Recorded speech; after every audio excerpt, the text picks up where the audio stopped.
আসসালামু আলাইকুম viewers, MBN motion YouTube চ্যানেলে আপনাকে স্বাগতম। হানজালা রাদিয়াল্লাহু তাআলা আনহু মদিনার আউস গোত্রের আমর ইবনে আউফ শাখার সন্তান। তার পিতার নাম আবু আমির। হানজালা ইসলাম গ্রহণের পরে তার পিতা ইসলাম বিরোধিতার কারণে সে মুহাম্মদ সাল্লাল্লাহু আলাইহি ওয়াসাল্লামের কাছে আবেদন জানান যে নবী অনুমতি দিলে সে তার পিতাকে হত্যা করবে, কিন্তু মুহাম্মদ সাল্লাল্লাহু আলাইহি ওয়াসাল্লাম তার আবেদনে সম্মতি জানাননি। হানজালার বদর যুদ্ধে যোগ না দেওয়ার কারণ জানা যায় না, তবে উহুদ যুদ্ধে যোগ দিয়েছিলেন, যা ছিল তার ইসলামী জীবনের প্রথম ও শেষ যুদ্ধ। উহুদের যুদ্ধে 70 জন শহীদ হয়। সকল শহীদের লাশ এনে এক জায়গায় রাখা হচ্ছে। নবীজি গুনে দেখলেন 68টা লাশ, 2টা নেই। একজন তার চাচা হামজা রাদিয়াল্লাহু তাআলা আনহু, আরেকজন হানজালা রাদিয়াল্লাহু তাআলা আনহু। অস্থির হয়ে পড়েছেন নবী সাল্লাল্লাহু আলাইহি ওয়াসাল্লাম। সব সাহাবাদের পাঠালেন লাশ খোঁজার জন্য। হঠাৎ বোরকা পরা এক মহিলা এসে দাঁড়ালেন নবীজির কাছে।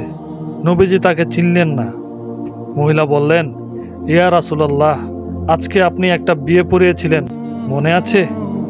নবীজি বলেন, হ্যাঁ, আমি তো হানজালার বিয়ে পড়িয়েছি, যার বিয়ের খুশিতে আমি খুরমা খেজুর ছিটিয়েছিলাম। মহিলা বললেন, ইয়া রাসূলুল্লাহ, আমার হাতটা দেখেন, হাতের মেহেদি এখনও শুকায়নি। কাল বিকেলে বিয়ে হয়েছিল, আর রাত 2টা বাজে উহুদের যুদ্ধের জন্য বের হয়ে গেছে হানজালা। বাসর রাতে ওনার সাথে আমার ভালোভাবে পরিচয়ও হয় নাই। যাওয়ার আগে শুধু বলে গেছেন, যদি দেখা হয় তাহলে দেখা হবে দুনিয়ায়, আর যদি শহীদ হয়ে যায় তাহলে দেখা হবে জান্নাতে। মহিলা বললেন, ইয়া রাসূলুল্লাহ, যাওয়ার আগে আমার কপালে একটা চুম্বন করে গেছেন, লজ্জায় বলতেও পারি নাই আপনার জন্য গোসল ফরজ। নবীজি কাঁদতেছেন। মহিলা বললেন, ইয়া রাসূলুল্লাহ, শহীদদের তো আপনি গোসল দেন না, আমার স্বামীকে আপনি একটু গোসল দিয়েন। নবীজি সম্মতি প্রকাশ করার পর একজন সাহাবী দৌড়ে এসে বলল, ইয়া রাসূলুল্লাহ, হানজালাকে পাওয়া গেছে। সবাই গেলেন, গিয়ে দেখলেন সাদা কাফনের ভিতর লাশের মাথায় পানি। নবীজি মাথায় হাত দিলেন।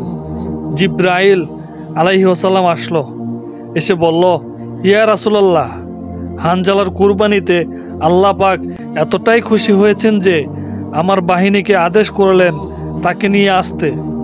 ইয়া রাসূলুল্লাহ, আমরা ফেরেশতারা তাকে 3য় আসমানে এনে জমজমের পানি দিয়ে গোসল করিয়েছি, এবং তার শরীর থেকে যে সুগন্ধ পাচ্ছেন, এটা আল্লাহ পাকের বিশেষ খুশবু, মেশকো আম্বরের আতরের ঘ্রাণ।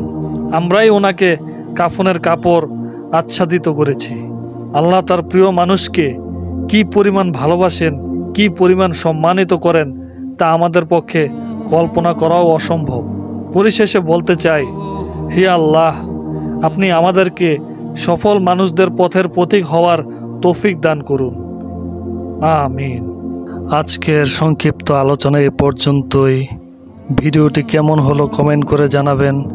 সবাই নতুন নতুন ভিডিও পেতে চ্যানেলটি সাবস্ক্রাইব করুন। দেখা হবে নতুন কোনো ভিডিওতে। সবাই ভালো থাকেন, সুস্থ থাকবেন। আসসালামু আলাইকুম ওয়া রাহমাতুল্লাহ।